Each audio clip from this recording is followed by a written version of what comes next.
Good morning, good afternoon, and good evening, depending on where you're joining us from today. My name is Oge Onubogu, and I am the director of the West Africa program here at the U.S. Institute of Peace. We are humbled to welcome all our viewers to this important discussion on religion, identity, and conflict in northern Nigeria. We had over 400 RSVPs for this virtual conversation, so obviously this is a topic of great importance and urgency.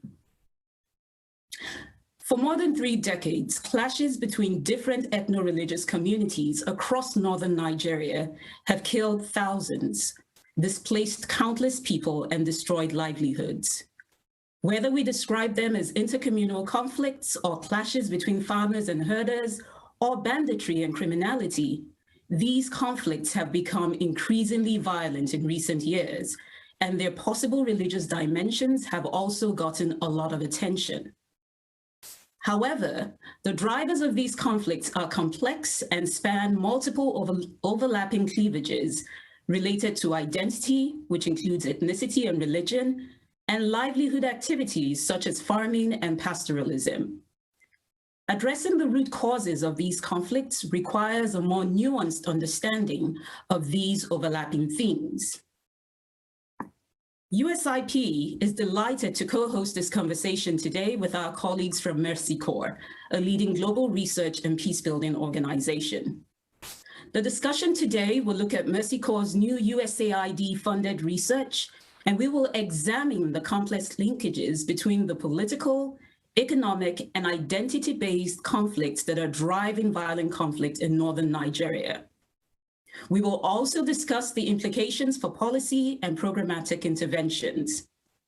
Today, we will also hear from practitioners and academics who are working in the field of religion and peacebuilding, as well as highlight some of USIP's research and data collection activities in these areas.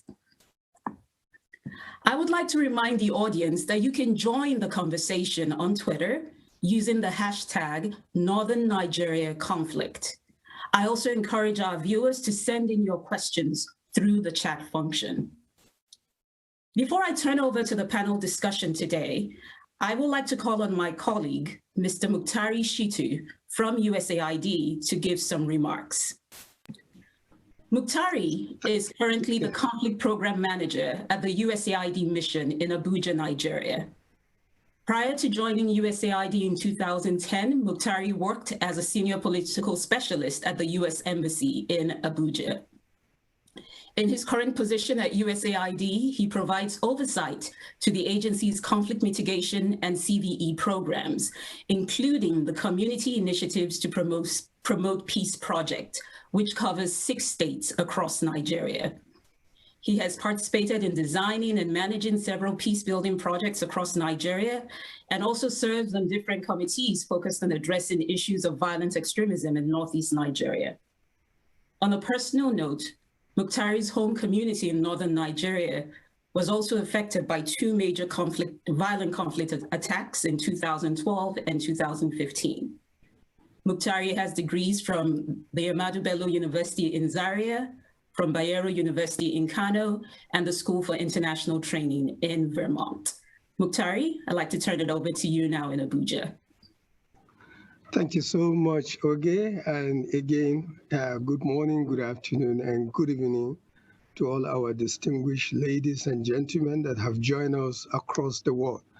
I also would like to thank the USAIP, especially Oge, and Mercy Corps staff and others who have assiduously worked hard to make these findings of the research available to the public. So as Oge mentioned, my name is Muktari Shitu, and I work with the Peace and Democratic Governance Office under the United States Agency for International Development in Abuja, Nigeria. And I also provide an oversight function to the CIPP project, which conducted this research. So the question is why this research? And this is the fundamental question that the research will try to answer. Thank you for your background, Oge, but looking at the recent intensity of violence in Nigeria is deeply concerning and sad, not only to all of us, ordinary Nigerians, peacebuilding practitioners, religious leaders, human rights activists, researchers, and others. Every day we are inundated with news from Nigerians about how innocent people have been killed, communities displaced, buildings are razed down, and including places of worship. And also the means of livelihood are being destroyed due to violent conflict. Now, this rising insecurity is polarizing communities along ethnic and religious identities and weakening the structures of democracy. And perhaps the most concerning is the fact that sometimes this violence takes ethnic and religious undertones. So some of the questions that came to our mind during the brainstorming exercise or sessions that we have with Mercy Corps and those who have undertaken this particular research is that are these conflicts religiously motivated? Or are they driven by economic or political or social factors, as earlier mentioned by Oge? Or are they motivated by the context or contestation over resources, such as land and water point, as manifested sometimes between farmers and pastoralists? Or are there some underlying drivers of this conflict that are directly or indirectly exacerbating the myriad of conflicts, or if I may say at the end, the combination of these factors responsible for this intensity in violence? So these are some of the questions that hopefully will provide these answers from the research. But as a learning organization, USAID supported Mercy Corps to conduct this research to better understand the causes or drivers of this conflict.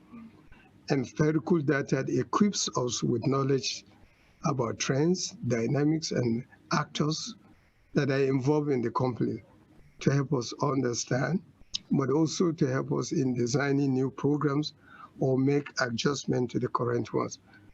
It also helps us to be accountable to the taxpayers, what we're doing, just to ensure that we're doing the right thing.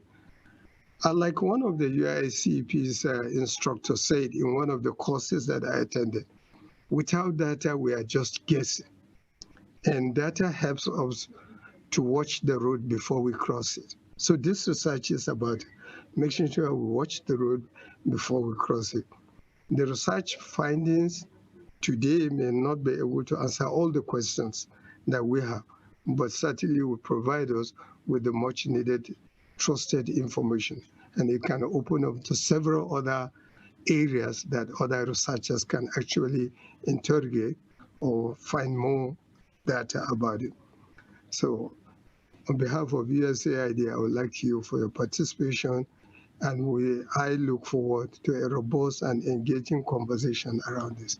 And thank you. Thank you very much, Muktari. So now I'm going to turn it over to our colleagues from Mercy Corps for the presentation. So I will call on Emmanuel Obudu, who is the Monitoring, Evaluation, and Learning Manager for the USAID-supported community initiatives to promote peace project at Mercy Corps in Nigeria. Over the last 10 years, Emmanuel has been providing leadership in setting up M&E systems and in improving program performance through monitoring, evaluation, and learning across several donor-funded projects at Mercy Corps and other international organizations. He is a certified project manager with degrees in psychology. Also joining Emmanuel for this presentation will be Dr. Ryan Sheely. Ryan is the Director of Research in Conflict and Governance at Mercy Corps. His research is focused on using mixed methods to design and evaluate programs focused on civic engagement and building effective, accountable states. His academic research has been published in several journals, including World Development, Comparative Political Studies, and Social Science Quarterly. Prior to joining Mercy Corps, Ryan spent 10 years on the faculty at Harvard's Kennedy School of Government, and he also holds a PhD in political science from Yale University. So Emmanuel and Ryan, I'll turn it over to you for the presentation. Thanks so much. So what Emmanuel and I are going to present today are a set of the key findings and implications from a recent Mercy Corps report titled Fear of the Unknown, which Emmanuel co-authored with our colleague Adam Lichtenheld. As Oge and Mukhtari mentioned, this study was motivated by recent trends in intercommunal conflict in northern Nigeria, which have become increasingly violent. In recent years, commentators have increasingly highlighted the religious dimensions of intercommunal conflict, suggesting that this violence is motivated by hatred and discrimination across religious lines. Other commentators have de-emphasized the role of religion and instead characterized these conflicts as a consequence of increased banditry and growing resource competition. To help fill the evidence gaps at the heart of these debates, we posed three core research questions. First, what are the main drivers and motivations for violence in North Central and Northwest Nigeria? Second, what are the specific processes by which religious actors, identities, and institutions catalyze violent conflict? And third, what mechanisms have communities used to prevent violence and mitigate religious tensions? I'll now hand it over to Emmanuel to provide an overview of how we conducted this research and what we found. Thank you very much, Ryan. I'll go ahead with how we undertake the research. To answer these research questions, we drew on multitude of quantitative and qualitative data sources, and to examine broad patterns and trends in violence, we analyzed different sources of violent event data in 12 states in North Central and also Northwest Nigeria over the past 10 years. We complemented this analysis of violent event data with two phases of field research, which are conducted in Kaduna and Kano states. And the first phase used 165 in-depth interviews with key informants and local community members in both states to capture qualitative insights and the conflict dynamics, the processes and pathways to violence.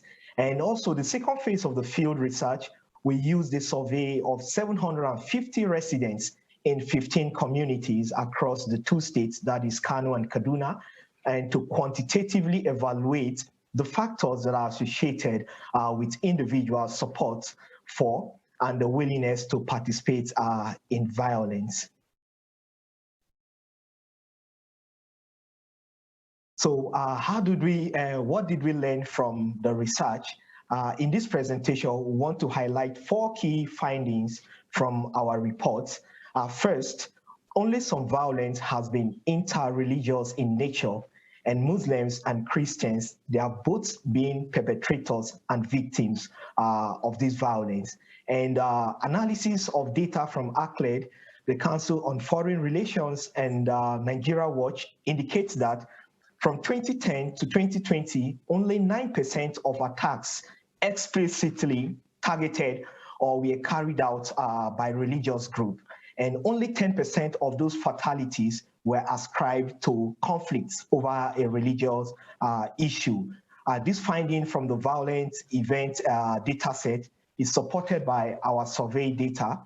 The graph on this side, it shows that a majority of Muslims and Christians, and the survey respondents, they say that members of both faiths are responsible for violence in their area, as opposed to pinning blame solely on one side. Okay, also, we would like to see the second aspect of it, which is rather than being driven by religious belief or hatred, violence that falls along religious line is typically a consequence of insecurity and a lack of social cohesion between ethnoreligious groups. This slide shows the analysis of the survey data that shows that the more religious people are, the less likely they are to support or engage violence. And this holds across both Muslims and Christians' faith. Okay, also, instead, this slide shows how the next slide, which is talking about the key findings, the drivers of the violence. Instead, this slide shows how insecurity and weakened social cohesion, they combine to lead to violence. An increased in perceived insecurity correspond with a 25 to 35% increase in respondents' support for the use of violence and their willingness to engage in it. Meanwhile, a decrease in social cohesion, including intergroup trust, is associated with a 43 to 60% increase in respondents' willingness to endorse violence. The dynamic was echoed in our qualitative interview, including one of our leader that we interviewed who described this pattern saying, I call it fear of the unknown, because people know they can be attacked if there is a crisis. Next slide.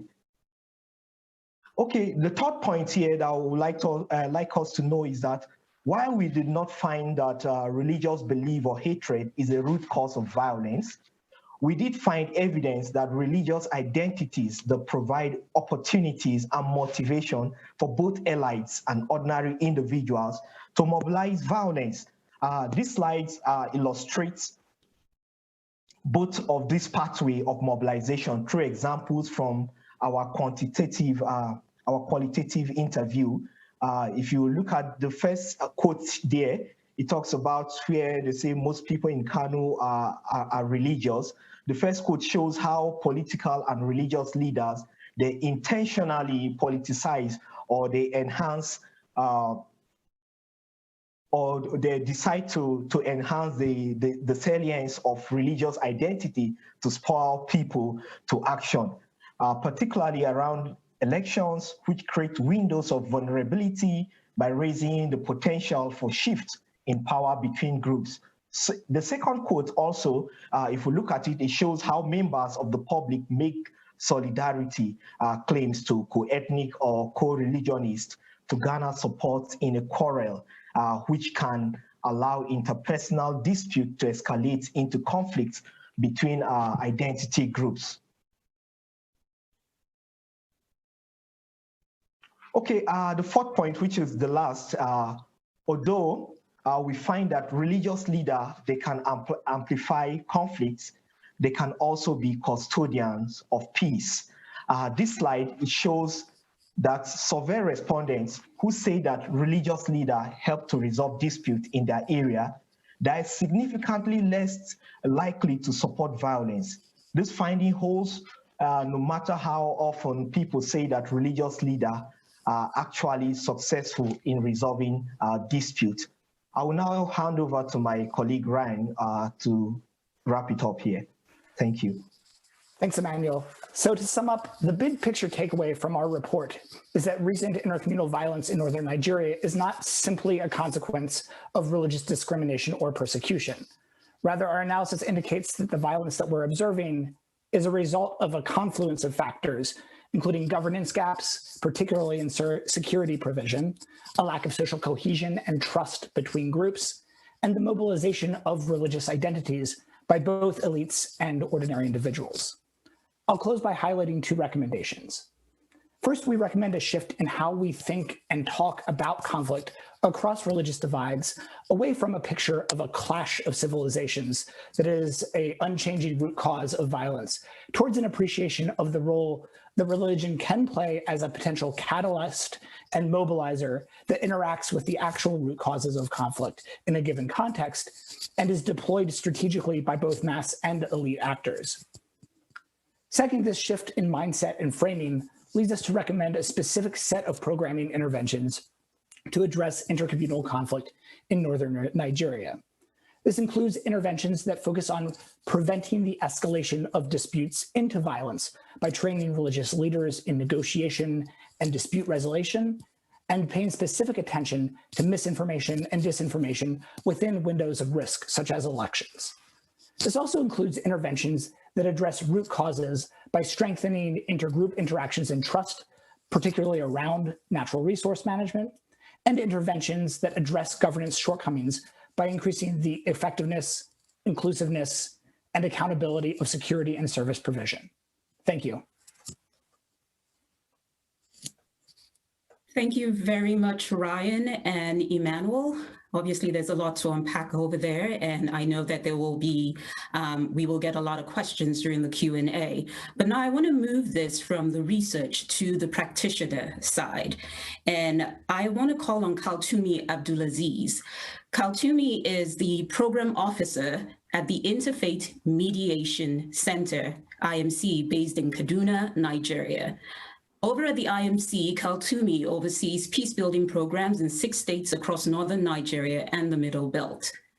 Kaltumi is often described as a youth leader, a gender activist, and a peace advocate. She has served as a resource person on these issues within Nigeria and across Africa, including in Ethiopia, Senegal, Egypt, and Mauritius. Kaltumi is also a member of USIP's Nigerian Network of Facilitators, NNF, which is a group of professional peace mediators trained by USIP to resolve local conflicts in their communities through nonviolent means. Kaltumi also participated in a recent USIP data collection exercise to help understand the drivers of conflict in the Middle Belt and Northwest Nigeria. She has degrees from the University of Abuja in Nigeria.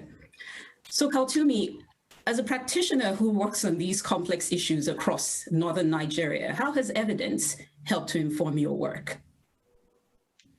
Thank you very much, Oye, for the introduction. The insecurity in Nigeria, you know, a lot of people believe has a multifarious and a multidimensional relationship with, you know, interreligious and ethno relationship to, you know, historical trajectories, bureaucratic terrorism, and political quagmire. However, permit me to share a practical experience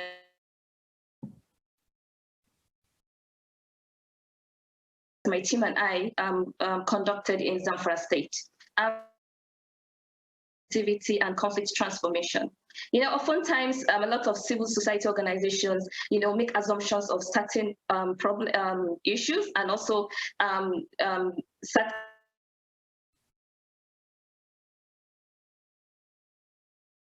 issues. However, there is need for critical analysis. You know, when we are talking about the context of the conflict happening in most of the states in Nigeria.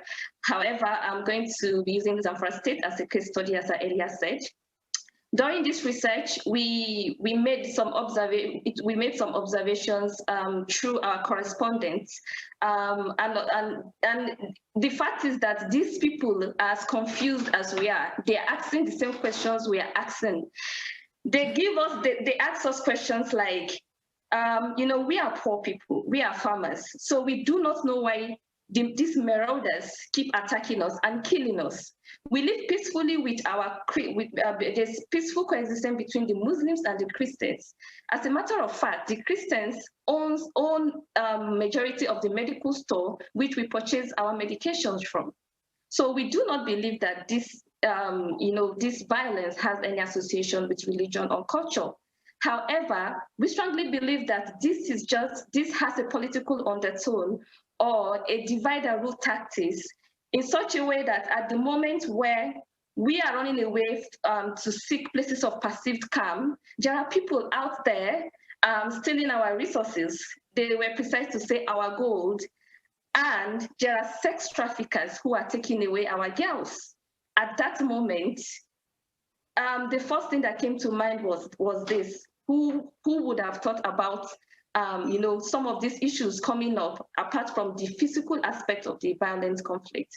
However, it is also very important that there is need for a power shift, because it seems it is obvious that the relationship between, you know, community members and their leadership is huge. The gap is extremely huge, and this has also affected the security architecture in this most of these communities. Permit me to also talk about the essence of humanitarian responses and also psychosocial support for most of the victims of this conflict. You know, a lot of these people are left to heal on their own. There's no any form of humanitarian responses so far from the data we collected, and also there is no psychosocial support, you know, to assist most of the victims suffering who are traumagenic. And I mean, it is a daydream for you as a peace practitioner to talk about or to preach peace to these people when they are suffering in pain, because these are people that have lost their loved ones, their means of livelihood, practically everything that they own. This is impossible. So it is very important that we begin to look into that aspect. Also, I would like to talk about supporting local ideas and content. I would like to suggest that as much as I am aware that most of us as peace practitioners want to support, these community people, it's also important that we give them an opportunity to own the process. Community, local ideas, they should be part of the planning and the implementation of most of these ideas. There is an African adage that says that he who plays the piper dictates the tune, meaning that majority of these victims are the ones suffering from the pain, from most of the violence happening to them. But at the end of the day, they're not involved in the planning and implementation. If we begin to involve them in the entire process, we're not only building their capacity, we are giving them a leadership role to be able to manage and mitigate conflicts, facilitate community dialogue, and also mediation processes. I would like to also say that the role of women in peace building and in post-conflict construction can never be overemphasized. Of course, this is also in resonance to the values expressed by the UNSCR 1325. And most of these women have critical roles to play at the community level, at their own level, serving the position of mothers, wives, daughters, to majority of the perpetrators of this conflict. However, they are not involved in the processes. It is high time we begin to involve these local women, to participate fully in peace building processes and even including post-conflict construction. If possible, I would like to reemphasize that there's need for us to build on already existing structures that these people have at the community level, structures such as early warning, early response mechanisms, and also alternative dispute resolutions. If we can build their capacity to be able to handle and own most of the processes, most of these peace building processes, there are signs and hopes that most of the interventions will be more authentic and more sustainable. I would like to conclude to say that the current violence or insecurity in Nigeria is unpredictably predictable. However, one thing is for sure: the people are seeking for justice, and there's a general saying that the costliest peace is cheaper than the cheapest war. So I think it's high time we go back to the drawing board to re-strategize, do the needful in analyzing the context of this conflict, and also providing local context and solutions to them. Thank you very much, Oge. Thank you so much, Kaltumi. I think really highlighting the importance of understanding local context and inclusion. So I'd like us to move slightly out of the Nigerian context now and explore the general theme of religion and conflict, or religion and peace building. And I want to call on my colleague from USIP, Dr. Jason Klochek, who is a senior researcher with USIP's Religion and Inclusive Societies program. He is also an assistant professor at the University of Nottingham School of Politics and International Relations, and a faculty affiliate of the University of Notre Dame Center for the Study of Religion and Society. His research and teaching investigates political violence and repression, with particular attention to the relationship between religion and conflict. His work has been published in several journals, including the Journal for the Scientific Study of Religion, and on many media outlets, including the Washington Post and NBC News Think. Dr. Klochek has degrees from the University of California in Berkeley and Georgetown University. So Jason, as we've heard from the presentation today, religion plays a complex role in conflicts, serving as both an inspiration for violence and as a powerful force for peace. Given your work on religion and peace building, what can we learn from other settings that could be relevant to understanding the complexity of conflict in northern Nigeria? Jason? Thank you so much, Oge. It's a privilege to be part of the panel and tackle some of these challenging questions you've just posed. I will start by saying I especially appreciate the opportunity to learn from and reflect on the really exceptional research conducted by Mercy Corps in partnership with USAID, as well as from peace practitioners in Nigeria.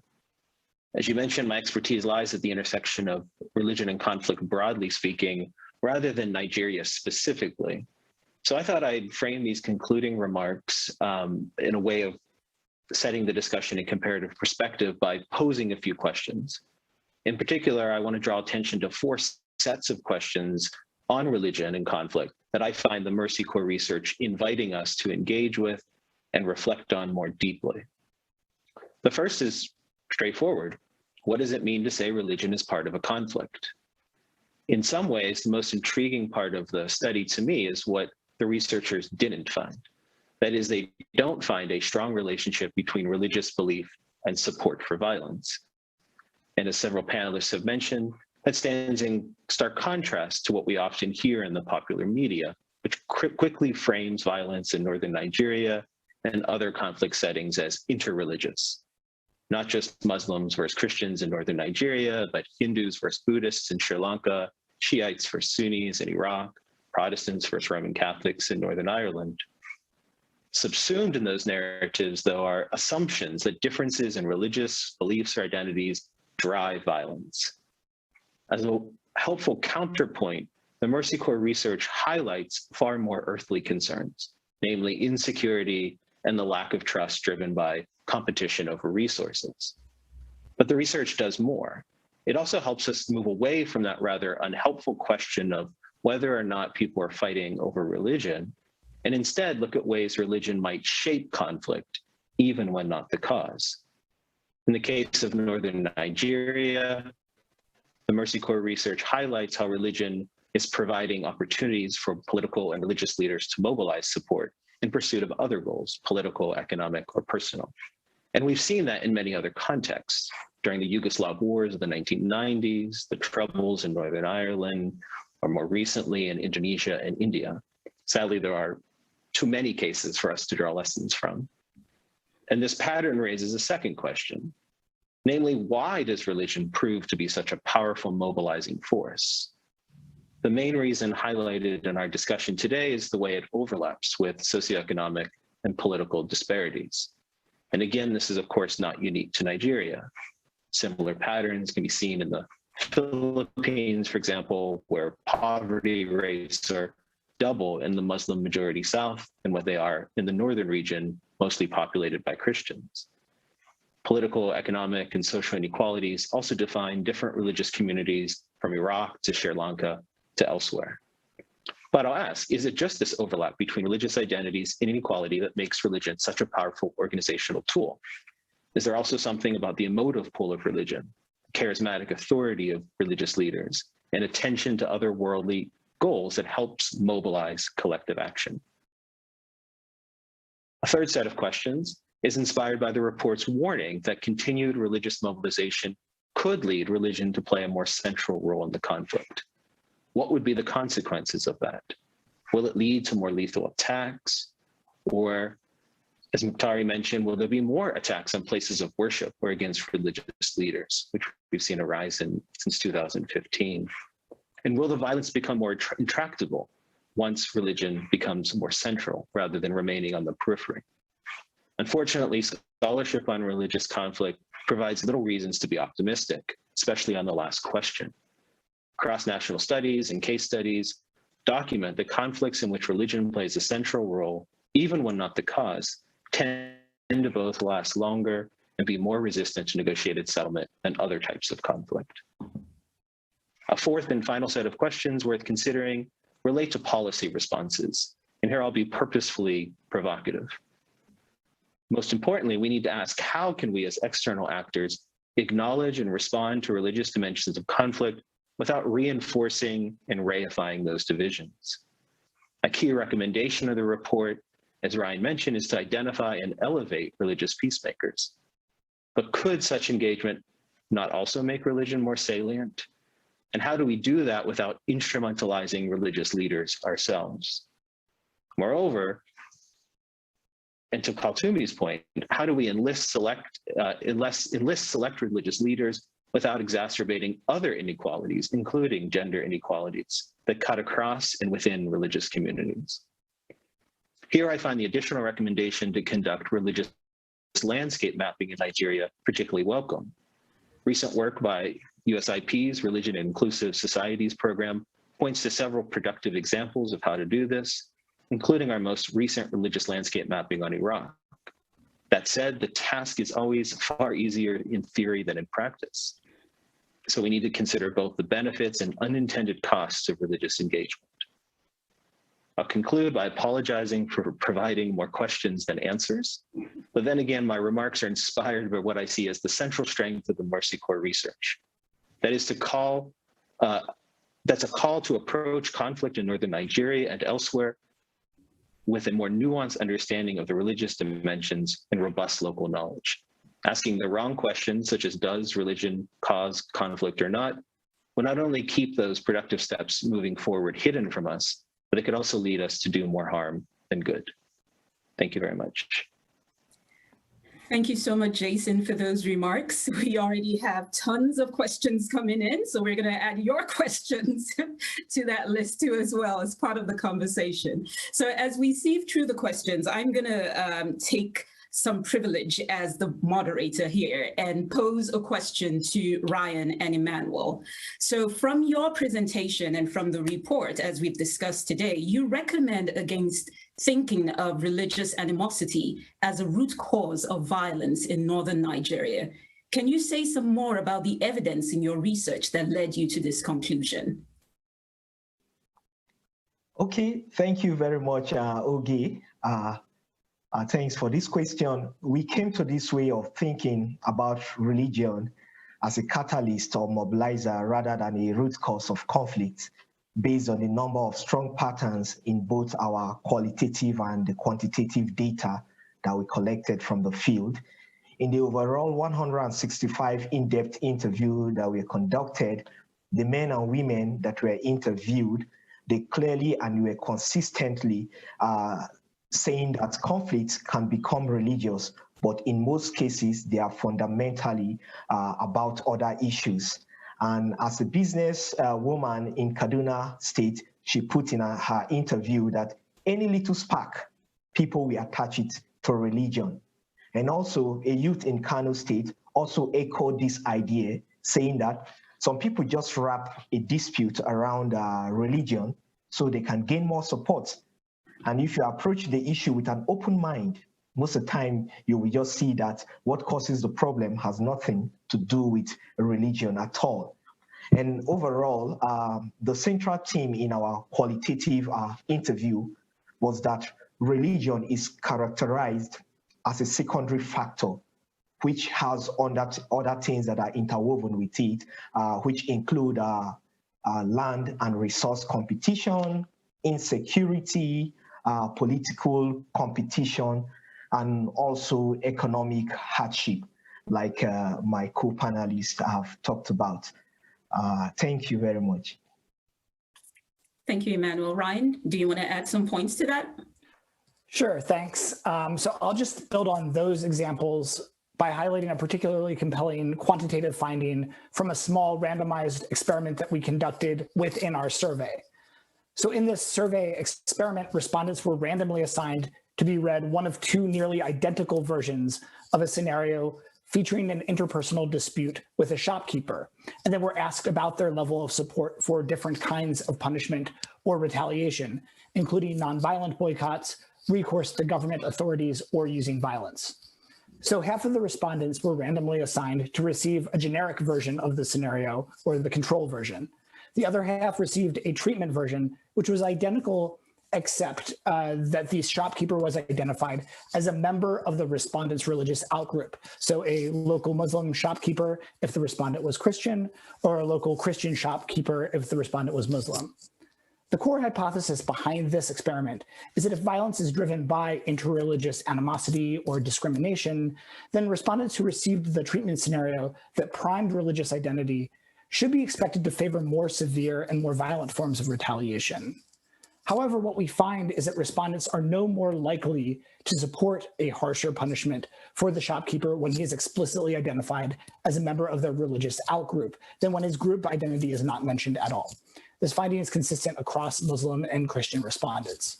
This is not meant to imply, as Emmanuel said, that religious discrimination does not exist in the region. We certainly did detect some in our interviews. And we don't mean to say that it never contributes to violence. But the evidence suggests that, in general, discriminatory attitudes and behaviors are insufficient explanations for intercommunal conflict in the region, including conflict that falls along religious lines. Thank you very much, Ryan. So I will go through some of these questions, and I also want to remind our audience that you can join this conversation on Twitter using the hashtag Northern Nigeria Conflict. And I do want to apologize in advance in case we do not get to your question on here, because there are a lot of questions on here. So I want to pose the next question to Kaltumi. Kaltumi, Emmanuel, and Ryan. Kaltumi, you spoke about the data collection exercise that you carried out in Zamfara State. And that data collection exercise, by the way, was supported through the State Department Bureau for Conflict Stabilization Operations. You spoke about the importance of engaging community leaders and including members of the community in the design process. Given that community leaders, CSO actors, and local government officials can be effective agents in resolving conflicts, did you find, and I guess this will go to all three of you in your interactions with different respondents, did you find differential patterns in the interactions of these of elites with elites? Thank you very much for the question, again. Yes, as peace practitioner, a lot of us have the professional experience, of conflict analysis, peace building skills, and etc. But then, when you go to the community level, they do not have some of these experiences that we have. However, at their level, they're already doing one or two things to solve their own issue, but oftentimes not resolved. So the question now bounces back to us as practitioners is, how can we develop models that local community members can use at their level to solve their own issues? Take, for instance, we have traditional leaders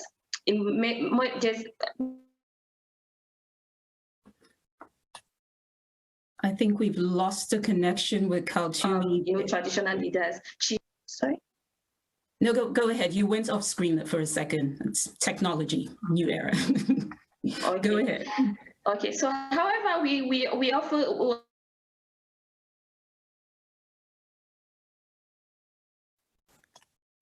experience and capacity in conflict analysis, the dynamics and the frameworks that are needed, to facilitate most of the dialogue processes that occur. So how this has resulted to a lot of issues unresolved, and community members at their own level sometimes are unable to add their input because of the imbalance. I talked about the power imbalance between leaders and, of course, community members. So if we can facilitate events where there can be of a power width relationship, where community members their suggestions, their recommendations matters, I think it will go a long way in providing more sustainable ideas to solve some of this violent conflict that keeps reoccurring at the community level. Okay. Thank you very much, Kaltumi. And Emmanuel, as you want to add on to that, I will just pose an additional question to hook onto that too as well, since it's somewhat related.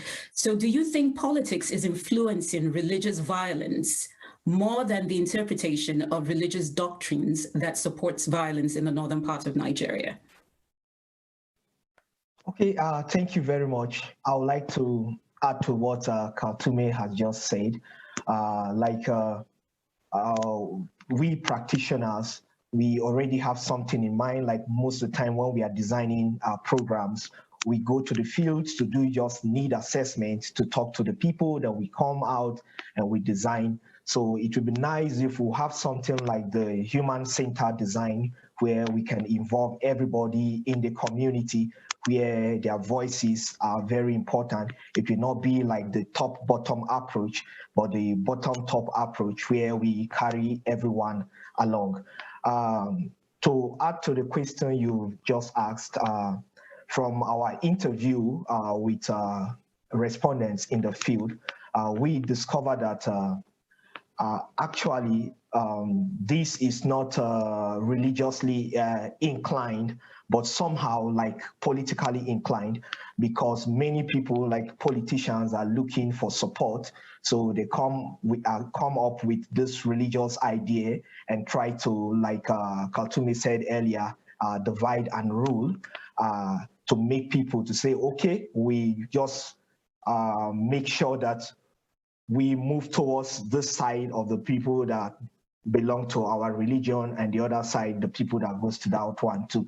So I would like to say that from our findings, this is not, the conflict is not religiously inclined, but some persons are using it to gather support for themselves. Thank you. Thank you, Emmanuel. So let me pull up another question here. And so according to Ashutosh Varshney, has found different patterns of elite relations in high and local conflict locations in places like Indonesia and India. Jason, I will pose this to both you and Ryan. Given USIP's work, and also with Mercy Corps in your work in religion and peace building, did you find anything similar in this research in northern Nigeria? You can speak about it from the perspective of the research in northern Nigeria, and Jason, more generally from your work on religion and peace building.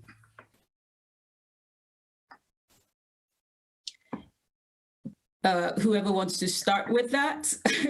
Ryan, do you want to talk about northern Nigeria first, and then I'll jump in on broader sort of perspective? Let's go the opposite direction. You can start with the broad aperture, and then I'll pull in any other. Okay, great. Yeah, so those I think are examples I also had in mind as I was reading the report, that is Indonesia and India. I also kept thinking of Sudan in the 1970s. This ties to the previous question of, once religion is used to mobilize and becomes a part of more routine politics, it often becomes entrenched or spirals into a pattern in which additional elites have to take increasingly more extreme or radical claims. So you get this spiral of what becomes religious outbidding. And I think that's a danger that we're seeing in Nigeria. Now, this question is very interesting in that perhaps elites at the national level and at the local level may have different preferences and may be appealing to different communities. And so I'd love to hear from Ryan if that's happening in Nigeria or not. But it's something at least observed in the cases mentioned at the national level. I don't think we have a lot of data at the subnational level to see how this process plays out. So let me pause there and see if. Yeah, I'll offer a few comments, and then we can continue and dig into other examples. We found two types of tactics that leaders and local elites were using to really use religion as a mobilizer. And the first is salience tactics. So really amplifying religious identities relative to other identities, particularly as we've noticed in moments around elections. And there were reports of this language and rhetoric amping up in advance of elections. And then the second is boundary tactics, or in which there is really identifying religious divides and really redefining membership along sectarian, economic, and ethnic lines. So thinking about who is in an in or out group in a local area. And again, this intersected with both moments of religious conflict as well as shocks and scarcity around resources. So I'll pause there, because I think that even that deeper analysis of some of those mechanisms and kind of roles of specific elites is, I think, an important area of future inquiry and research, and it kind of starting again from deeper qualitative work in building that, but those are a few of the patterns and mechanisms that were identified in our study. Mm-hmm. Thank you so much. And maybe a follow-on to that, as I see one question here, where it's, given the challenges and limitations of reliable data on conflict causes, nature of attacks and impacts, is there a risk that government justice, that is arrest sentences, may engender more feelings of injustice? Any one of you want to tackle that question? So okay, again, I can say something sort of maybe at the comparative level, and then if our other panelists want to mention how this might play out, particularly in Nigeria, certainly when it comes to religious discrimination and repression, or religious violence and repression, we observe a cyclical relationship. That is, oftentimes repression leads to grievances, as you're mentioning, which could then fuel additional conflict. At the same time, some research I've done with a colleague, Peter Henne, we've also shown that, that discrimination, the violence can also lead to more discrimination. So you get this pattern in which people rebel because they feel repressed or their justice isn't being administered, but then the government overcorrects and tries to repress or monitor or regulate religious communities, which then fuels more grievances. And so I'm curious in Nigeria how that might play out, both the repression and also the application of justice if it isn't seen as equal.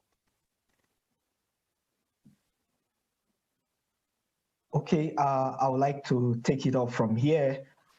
From our findings, like one of the respondents in Kajuru, he said that part of what the government is doing, they are not actually responding to perpetrators of some violent conflicts, especially maybe if it relates to farmers and herders. So even when those issues are being reported, you discover that nothing is being done about it. And because of that, there are a lot of grievances and there is tension along the line, especially when it's involved a Christian farmer and a Muslim pastoralist. So you discover that when one is not held responsible, especially if he's a farmer or he's a pastoralist, the other side will feel grieved, and also we want to take the laws into their hands and feel that since the government is not doing anything, I will have to do something on my own. So when there are no responses like that, there are a lot of tension across the religious line. Thank you very much. Go ahead, Kaltumi. Okay, just to add to what Emmanuel talked about, during our interview session with some of our respondents also in Zamfara State, they made mention of issues that has to relate with empathy. They complained that each time they are attacked in their community, there is no government representative, nobody to come sympathize with them. They are allowed to heal on their own, in spite losing their loved ones, their livelihoods, and practically everything that they've lived for. The government does nothing. The least that they do is to send some military men to their communities, and they live in few days, maximum 3 days, they said. So what is the proof that government really care about us? Another respondent made mention to say that at some point we decided to defend ourselves. Each time these marauders come into our community, we fight back. And at the end of the whole scenario, the government come back to arrest us. Arrest us for what? For fighting back. So there's this confusion.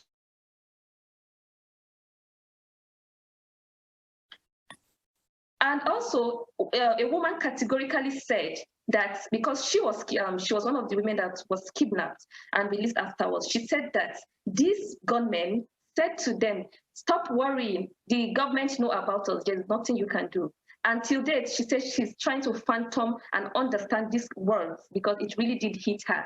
If they cannot depend on government security, that means there's no safe space for anybody. And of course, anyone can be a victim. Thank you very much.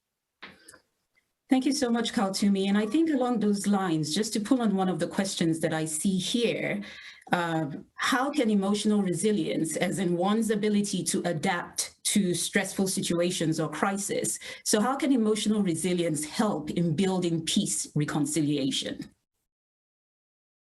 Or can it help in building peace reconciliation? I'll come in briefly on this. I think it's tremendously important. You know, the title of our report is Fear of the Unknown, and the theme of our research that came through both in the surveys and in the interviews is this real fear and uncertainty, which does come from an emotional and psychological place. And so having that sense of psychological safety, and as Kaltumi mentioned, really focusing on psychosocial well-being is a first step to then starting to rebuild trust and relationships within groups, right? And so trying to, you know, just bring groups together for dialogue and trust building without addressing that real psychological toll has a risk. So these, in some of our own programming in Nigeria and in elsewhere, go hand in hand. And I'll hand it over to other colleagues to speak about other specific practical examples, but just to highlight a few thoughts there.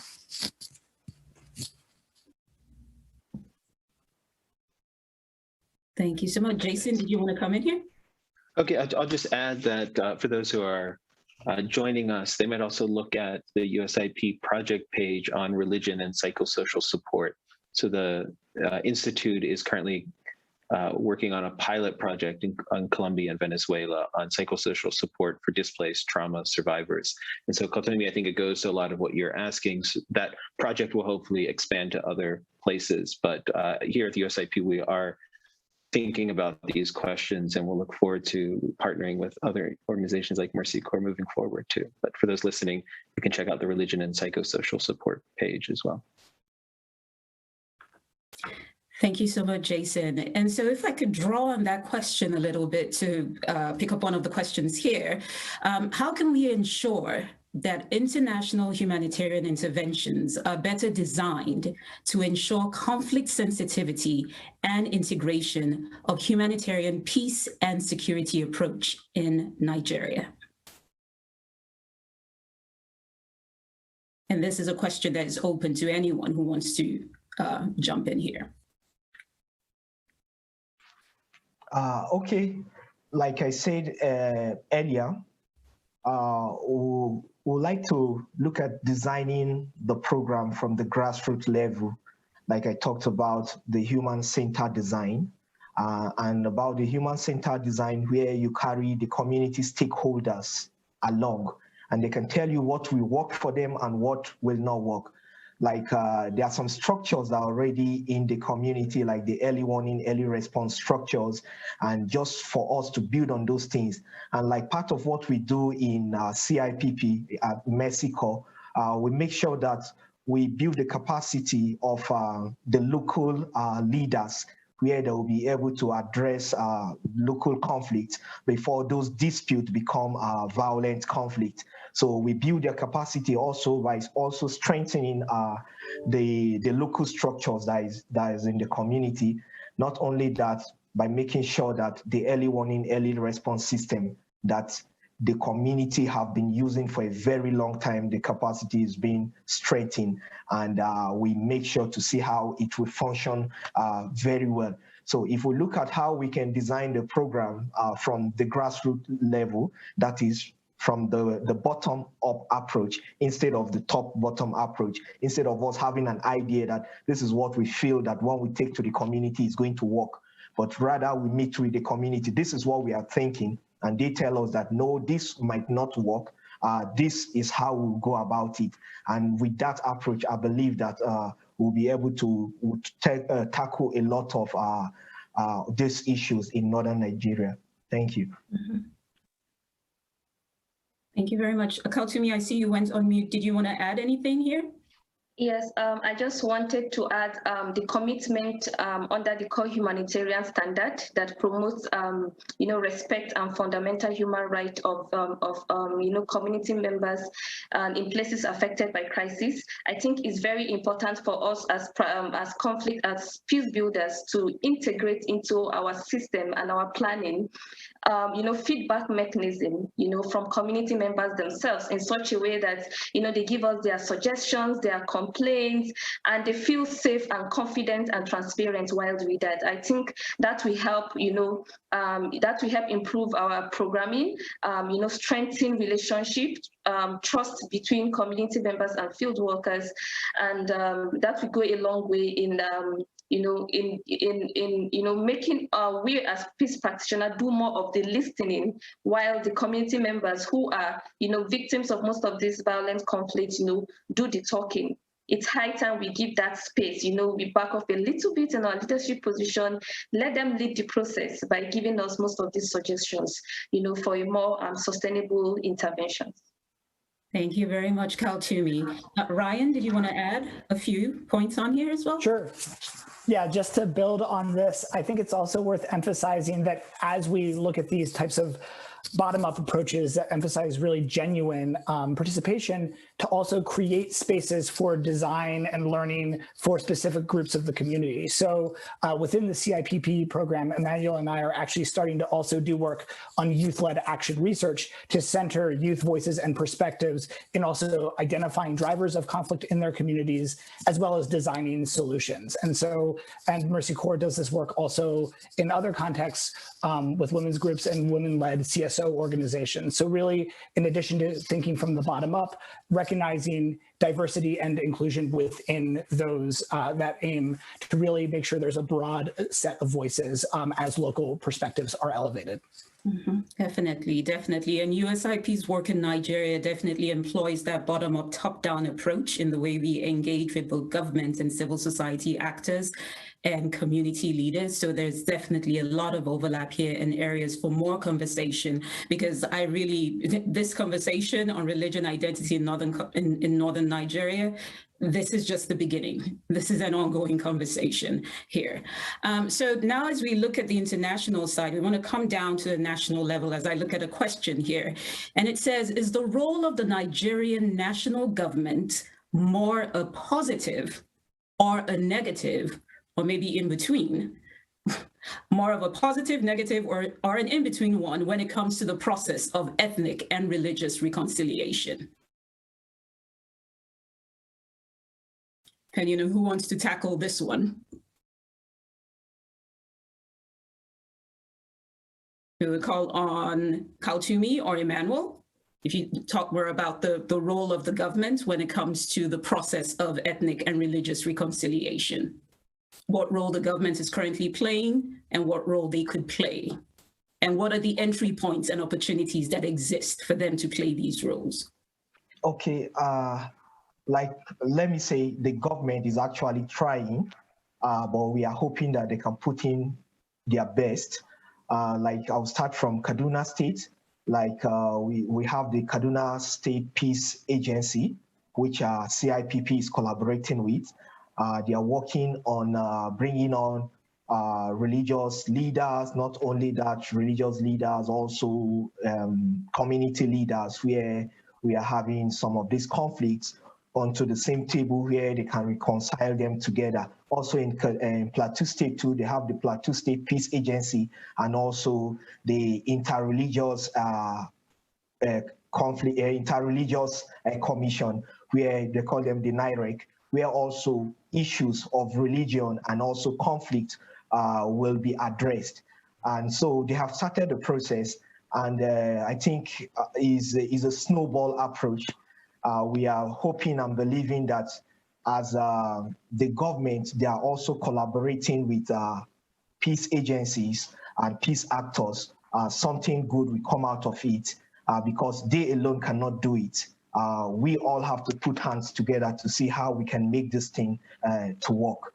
So I think that is what I will have to say for now. Thank you. Thank you, Emmanuel. Oh, sorry, Kaltumi, I saw you went on mute, so I was wondering if you wanted to add anything. But I think it's wonderful that you mentioned the state peacebuilding agencies, as USIP also works with those agencies in Kaduna, in Plateau, and in Adamawa State. And going back to that notion of a bottom-up, top-down approach, this is a process. This is an ongoing process. And I think getting to a point where there is that commitment, and then starting from the point of commitment and moving forward. I think the understanding that peace is a process is one that should be driven home here.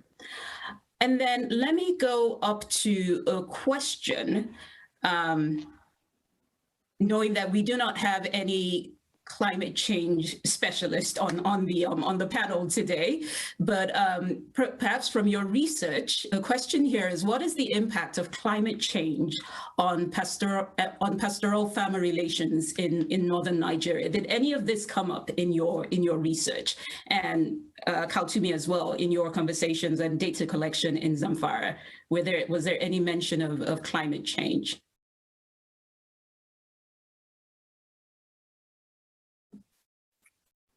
So Emmanuel, Ryan, or Kaltumi, whoever wants to start.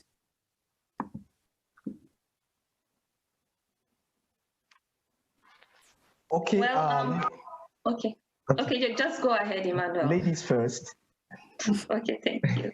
Yeah, so basically nothing specifically came out, talking about climate change. However, community members are unable to go to their farm as usual, for cultivation and for harvest because of the insecurity that is of course bedeviling the community, and of course this has led to high prices of food, services, to mention but few. Directly or indirectly, I think having affected people be unable to actually go to the farm to do the normal activities, their daily activities, and of course their means of survival.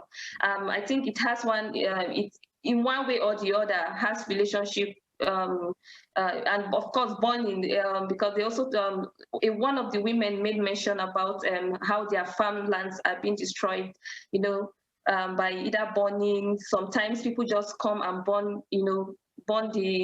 their crops in the farm. So this have one way or the other also reduced production when you talk about farming system. Thank you, Kaltumi. Okay, I would like to add to that. While conducting the interview in the field, some of the respondents, they talked about the climate change, most especially that is affecting the relationship between the farmers and the herders. One of the farmer in Kajuru was talking about due to late rainfall and the migration of the pastoralists, you see that some of them, they are moving from where they used to stay and they'll be moving to another part. And while they are moving, they just encroach into their crops and destroy it. That sometimes before, the normal practice is that after their harvest, they invite the pastoralists, the herders, to come and graze on the remnants on the soil, the farm, so that they can use the waste products from their cattle as a manure for them. But this time around, because of the climate change, it's not like that again. So they tend to move earlier than the time that they used to move, maybe during the harvest period where they can come in. So it has actually affected the relationship and also causing some tension between them. Thank you so much, Emmanuel. Obviously, there's a lot to unpack there on the question of climate change. So hopefully another event on this down the road on this. So we have just a few more minutes left. And I want to go around to all our panelists and give each person less than 1 minute to give any closing remarks. Less than a minute to give any closing remarks or any thoughts that you want to leave us with. And I will go ahead and start with Jason. And I see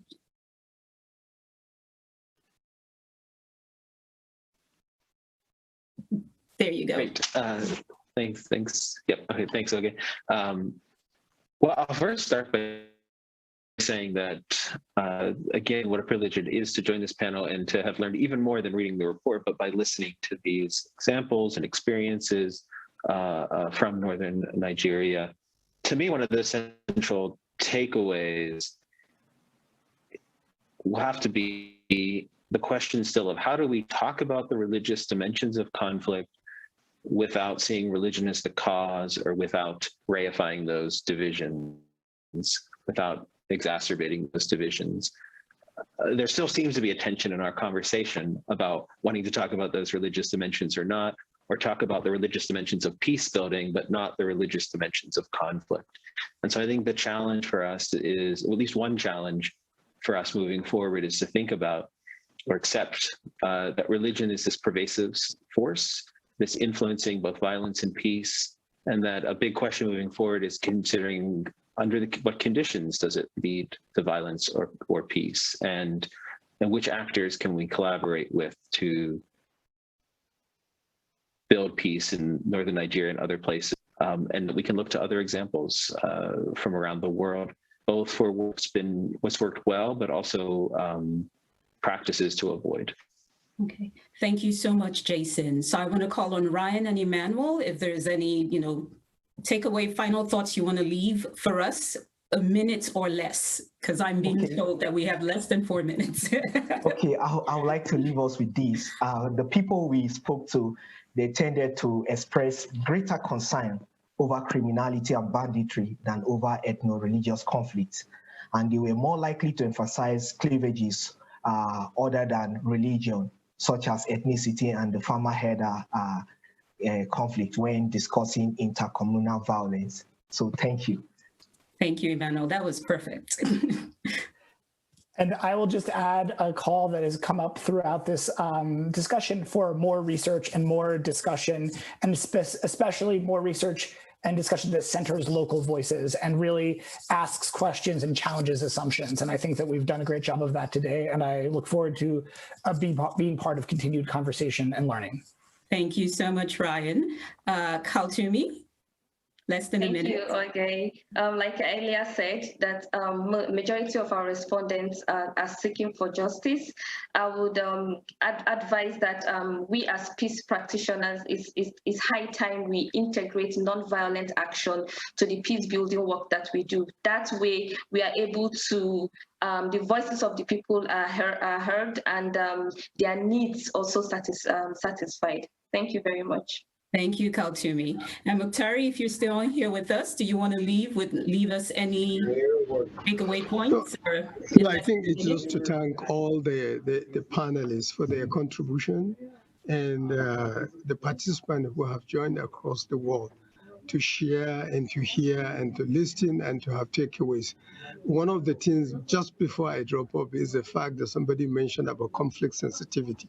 I think it's very important for development actors and humanitarian workers to really pay attention to integrating conflict sensitivity in the work they do on the field. Thank you. Thank you so much, Muktari, and thank you to all our panelists and all our viewers that have joined us from across the world today. Without any doubt, the research findings and our discussions today paint the complex nature of the violence in Northern Nigeria. Obviously, there are a lot of important implications for the government and donor-led efforts in ensuring that we prevent conflict and forge peace, the peace that a lot of Nigerians want to see and that the country rightfully deserves. So thank you so much. Again, I invite us all to continue this conversation on Twitter using the hashtag Northern Nigeria Conflict. Thank you so much. Thank you, everyone. Goodbye.